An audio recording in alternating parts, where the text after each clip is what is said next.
లోకి వెళ్ళిపోదాం. తెలంగాణ గ్రామ పంచాయతీలకు గుడ్ న్యూస్. రాష్ట్రంలోని పంచాయతీలకు ప్రభుత్వం తీపి కబురు చెప్పింది. గ్రామ పంచాయతీల అభివృద్ధి కోసం ప్రభుత్వం 250 కోట్ల రూపాయలు విడుదల చేసింది. ఈ మేరకు ఆర్థిక శాఖ ఉత్తర్వులు జారీ చేసింది. తెలంగాణలోని గ్రామ పంచాయతీలకు 15వ ఆర్థిక సంఘం నిధుల్లో భాగంగా రెండో విడతగా కేంద్ర ప్రభుత్వం ఇటీవల 387 కోట్లను విడుదల చేసింది. గ్రామాల్లో మౌలిక వసతుల అభివృద్ధి, పారిశుద్ధ్యం, తాగునీటి సదుపాయాలు, రహదారుల మెరుగుదల వంటి పనులకు ఈ నిధులు వెచ్చించాలని సూచించింది. అయితే 15వ ఆర్థిక సంఘం కింద రాష్ట్రానికి సుమారు 3,000 కోట్ల రూపాయలు రావాల్సి ఉంది.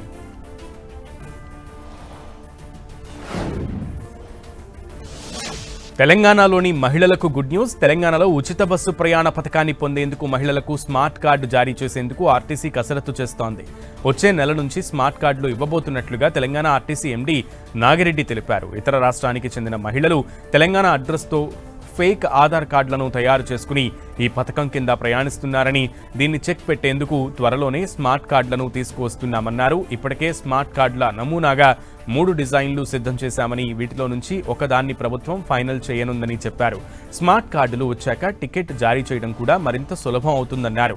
వేసవి సెలవుల దృష్ట్యా వచ్చే మార్చి 1 నుంచి ఏసీ, మిగతా లగ్జరీ బస్సుల్లో డిస్కౌంట్ ఇవ్వబోతున్నట్లుగా నాగిరెడ్డి తెలిపారు.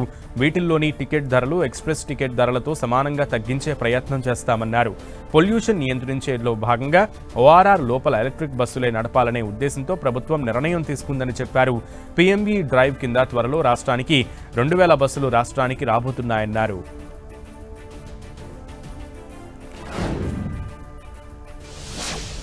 ఇక ఖాతాదారులకు గుడ్ న్యూస్ చెప్పింది Indian overseas bank. Death claim settlement విషయంలో సులభతర విధానాన్ని పరిచయం చేసింది.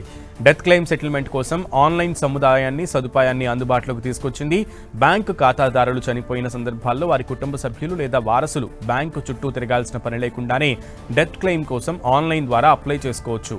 15 లక్షల రూపాయల వరకు నగదు సెటిల్మెంట్కు ఎలాంటి థర్డ్ పార్టీ ష్యూరిటీ అవసరం లేదు. కేవలం 15 రోజుల వ్యవధిలోనే క్లెయిమ్ సెటిల్మెంట్ పూర్తవుతుంది. ఇక డెత్ క్లెయిమ్ పొందాలంటే ఐఓబి పోర్టల్లో డెత్ క్లెయిమ్ విభాగంలోకి వెళ్లి అవసరమైన డాక్యుమెంట్లు అప్లోడ్ చేయాల్సి ఉంటుంది. క్లెయిమ్ ఫారం, ఖాతాదారుడి డెత్ సర్టిఫికేట్, నామినీ గుర్తింపు పత్రాలను అప్లోడ్ చేయాలి. ఒకవేళ నామినీ లేని పక్షంలో ఇండెమ్నిటీ బాండ్, అలాగే disclaimer letter, legal heir certificate submit చేయాల్సి ఉంటుంది. డెత్ క్లెయిమ్కు సంబంధించి రిజర్వ్ బ్యాంక్ ఆఫ్ ఇండియా గత ఏడాది కీలక మార్గదర్శకాలను జారీ చేసింది. మరణించిన వారి బ్యాంకు ఖాతాలు, లాకర్లకు సంబంధించిన క్లెయిమ్ సెటిల్మెంట్ నిబంధనలను సవరించింది.